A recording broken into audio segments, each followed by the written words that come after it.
সবাইকে স্বাগতম। আমি সৃজন কর্মকার। আজকের এই পর্বটি নবম দশম শ্রেণীর অধ্যায় 9 ত্রিকোণমিতিক অনুপাতের উপর। আজকের এই পর্বে আমি চেষ্টা করব তোমাদের এই অধ্যায়ের কিছু প্রাথমিক তথ্য নিয়ে আলোচনা করতে। আজকের এই পর্বটি প্রাথমিক আলোচনার উপরে প্রথম পর্ব। এর পরবর্তী ভিডিওতে আমি এর পরবর্তী অংশে আমরা আরো বিশদভাবে সেটি আলোচনা করব। আমরা এই পর্বে শিখব যে কিভাবে এই ত্রিকোণমিতিক অনুপাত এলো, কাদের অবদান রয়েছে এই ত্রিকোণমিতিক অনুপাতে, এবং ত্রিকোণমিতিক অনুপাতের ক্ষেত্রে আমরা যে সমকোণী ত্রিভুজ চিন্তা করি কিভাবে আমরা কোনটিকে অতিভুজ, লম্ব এবং কোনটিকে ভূমি হিসেবে ধরবো সে সম্পর্কে আমরা আজকের এই ভিডিওতে আলোচনা করব। সকলকে সম্পূর্ণ ভিডিওটি দেখার জন্য অনুরোধ রইল। তো এখনো পর্যন্ত আমার এই চ্যানেলটিকে যারা সাবস্ক্রাইব করোনি প্লিজ চ্যানেলটিকে সাবস্ক্রাইব করবে। তোর মধ্যে আমার এই চ্যানেলটিকে যারা সাবস্ক্রাইব করেছো তাদেরকে অসংখ্য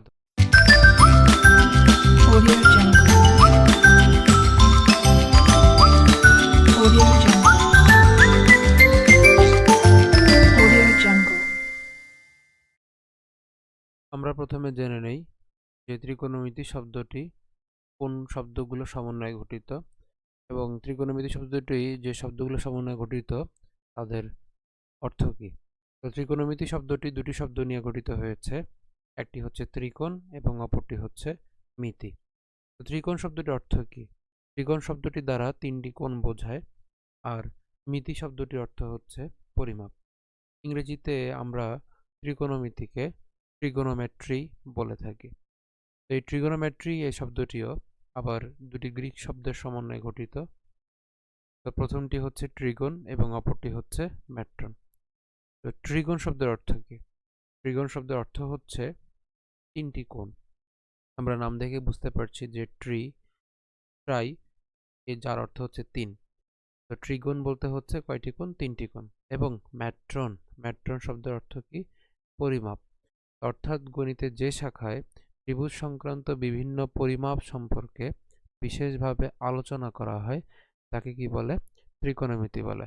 অর্থাৎ আমাদের গণিতের যে শাখাতে আমরা ত্রিভুজের বিভিন্ন পরিমাপ, যেমন sine theta, cos theta, tan theta এবং অন্যান্য যে পরিমাপগুলো রয়েছে সে সম্পর্কে গণিতের যে শাখায় আলোচনা করা হয় তাকে কি বলে? ত্রিকোণমিতি বলে।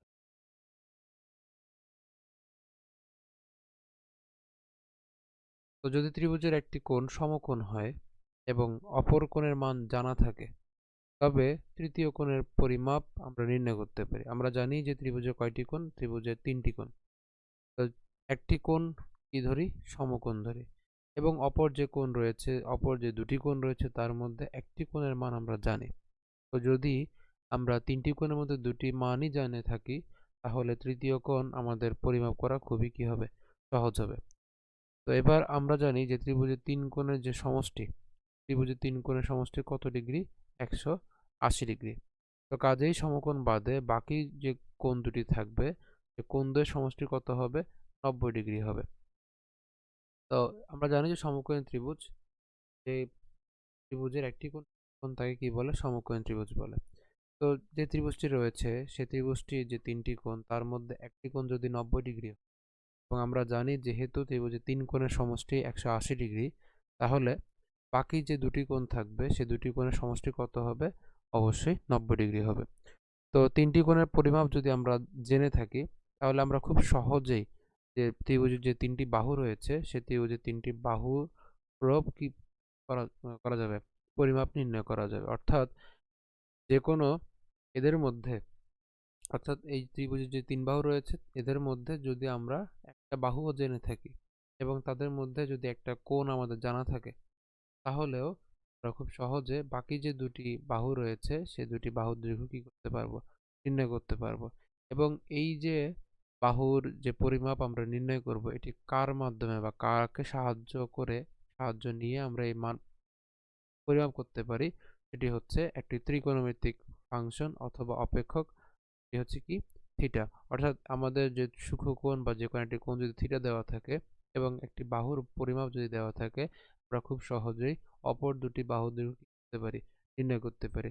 আমরা কিভাবে নির্ণয় করতে পারবো তা আমরা পরবর্তী ভিডিওগুলোতে এবং পরবর্তীতে আমরা আলোচনা করব। তো এবারে জেনে আসি যে আমাদের এই যে ত্রিকোণমিতি যে ধারণা কে দিল।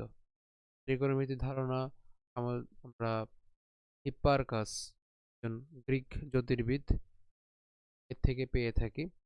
তো এই ত্রিকোণমিতির জন্ম প্রাচীন মিশরে হলেও এর যে আদি উদ্ভাবক তিনি হচ্ছেন হিপ্পারকাস।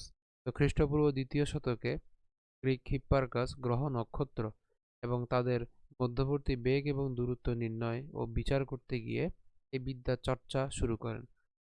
তিনি কাজ করতেন আলেকজান্দ্রিয়ার একটা জাদুঘরে। তো এখানে খুব গুরুত্বপূর্ণ একটি ইনফরমেশন হচ্ছে যে আমাদের যে ত্রিকোণমিতি, সেই ত্রিকোণমিতি আমাদেরকে পরিচয় করে দিয়েছেন, অর্থাৎ ত্রিকোণমিতির যে উদ্ভাবক তিনি কে? হিপ্পারকাস।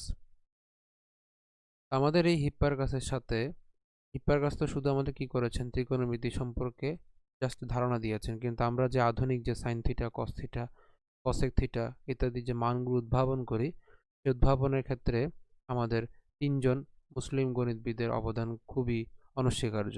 তার মধ্যে একজন হচ্ছেন যে নবম খ্রিস্টাব্দে তারা এই আমাদের এই তথ্যগুলো নিয়ে আলোচনা করেছিলেন। তার মধ্যে একজন প্রথমজন হচ্ছে আবু আবদুল্লাহ আল বাতানি, এরপর হচ্ছে আবাস আল হাসিফ এবং আরেকজন হচ্ছে আবুল ওয়াফা আল বুজানি।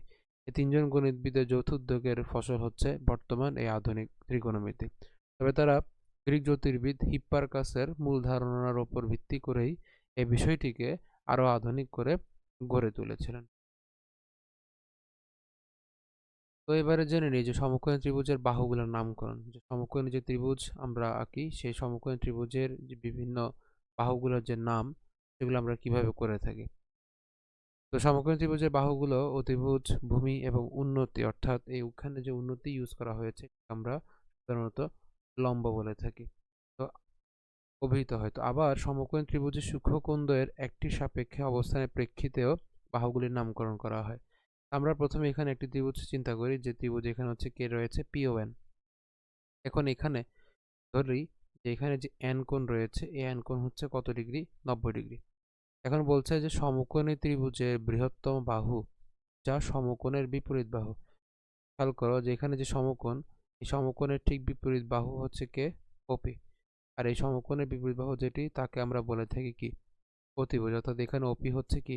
অতিভুজ। এবং এই যে সমকোণী ত্রিভুজ, এই সমকোণী ত্রিভুজের মধ্যে সবচেয়ে বৃহত্তম বাহু বা সবচেয়ে বড় বাহুকে এই অতিভুজ, যা সমকোণের বিপরীত। তো পরীক্ষায় প্রশ্ন আসতে পারে MCQতে, সমকোণী ত্রিভুজের বৃহত্তম বাহু কোনটি?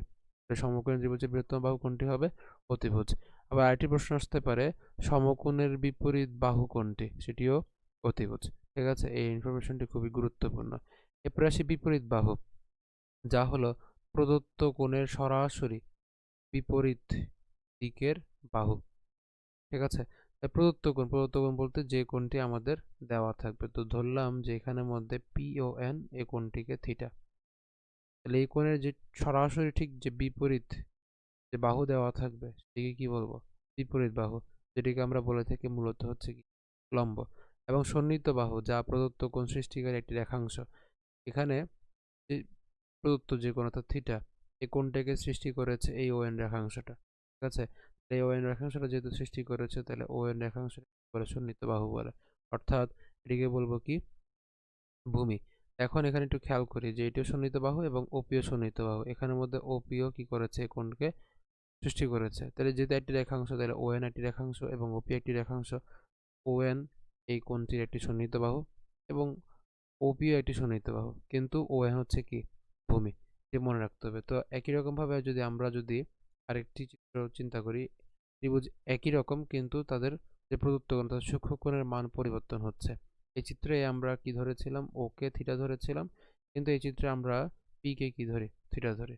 আমরা বলেছি যে সূক্ষ্মকোণ যেটি এবং সমকোণ যেটি, খেয়াল করি যে সমকোণের বিপরীত বাহুকে কি বলে? সমকোণের বিপরীত বাহুকে বলা হচ্ছে অতিভুজ। এখন যেহেতু সূক্ষ্মকোণ ধরেছি, সূক্ষ্মকোণের সরাসরি যে বিপরীত বাহু, এই বিপরীত বাহুকে বলবে কি? লম্ব। এবং এই সূক্ষ্মকোণ বা প্রদত্ত যে কোণ, কোণটি সৃষ্টিকারী যে রেখাংশটি থাকবে সেটিকে বলে কি? সন্নিহিত, অর্থাৎ এটি হচ্ছে কি? ভূমি। তাহলে এই ত্রিভুজটির মধ্যে যদি আমাদের OPN সমান যদি থিটা হয়, তাহলে এক্ষেত্রে অতিভুজ হচ্ছে OP, সন্নিহিত বাহু হচ্ছে কি? PN এবং বিপরীত বাহু কি? ON।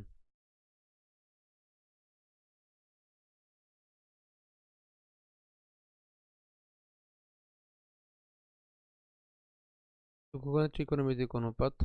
সূক্ষ্মকোণের দুটি বাহু থাকে এবং প্রত্যেকটি বাহুর মধ্যে অসংখ্য বিন্দু কল্পনা করা হয়। তো প্রতিটি বিন্দু থেকে অপর বাহুটির ওপর যদি আমরা লম্ব টানি, এক একটি সমকোণী ত্রিভুজ সৃষ্টি হবে।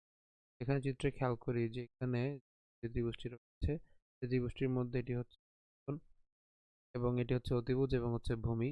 অতিভুজ এবং ভূমির মধ্যে অনেকগুলো রয়েছে এবং যে কোনো বিন্দু থেকে আমরা যদি লম্ব টানি ভূমির উপরে, তাহলে আমরা এখানে যে ত্রিভুজটি পাবো সেটি সমকোণী ত্রিভুজ। এখন সমকোণী ত্রিভুজের বাহুটিকে সূক্ষ্মকোণের যে বিপরীত বাহু, সেই বিপরীত বাহুটিকে আমরা কি বলেছিলাম? লম্ব। এবং এটি যদি সমকোণ হয়, সমকোণের ঠিক বিপরীত বাহুকে কি বলে? অতিভুজ। ঠিক আছে, এবং অপর যে বাকি যে বাহুটি থাকবে সেটিকে বলবো কি? ভূমি। একই রকম ভাবে এখানে যদি এটি এই লম্ব অনুযায়ী যদি আমরা একটা ত্রিভুজ চিন্তা করি, তাহলে একই রকম ভাবে সূক্ষ্মকোণের বিপরীত বাহু হবে লম্ব। এটি যদি সমকোণ হয়, তাহলে এই সমকোণ বিপরীত বাহু হবে কি? অতিভুজ। এবং বাকি যে বাহুটি থাকবে সেটিকে বলবো কি? ভূমি। আশা করি তোমরা বুঝতে পেরেছ। আজকের ভিডিও এ পর্যন্ত। যদি ভিডিওটি ভালো লেগে থাকে অবশ্যই ভিডিওটিকে লাইক করবে, ভিডিওটিকে শেয়ার করবে এবং বেশি বেশি করে কমেন্ট করবে। এর পরবর্তী ভিডিওতে আমরা কিভাবে আমরা ত্রিকোণমিতিক অনুপাত সাইন কস টেন পরিমাপ করব তা সম্বন্ধে বিস্তারিত আলোচনা করব। তো সকলকে ওই ভিডিওটি দেখার জন্য অনুরোধ করছি। তো এখনো পর্যন্ত আমার এই চ্যানেলটিকে যারা সাবস্ক্রাইব করোনি, প্লিজ চ্যানেলটিকে সাবস্ক্রাইব করবে এবং ইতিমধ্যে আমার এই চ্যানেলটিকে যারা সাবস্ক্রাইব করেছো তাদেরকে অসংখ্য ধন্যবাদ। ধন্যবাদ সকলকে।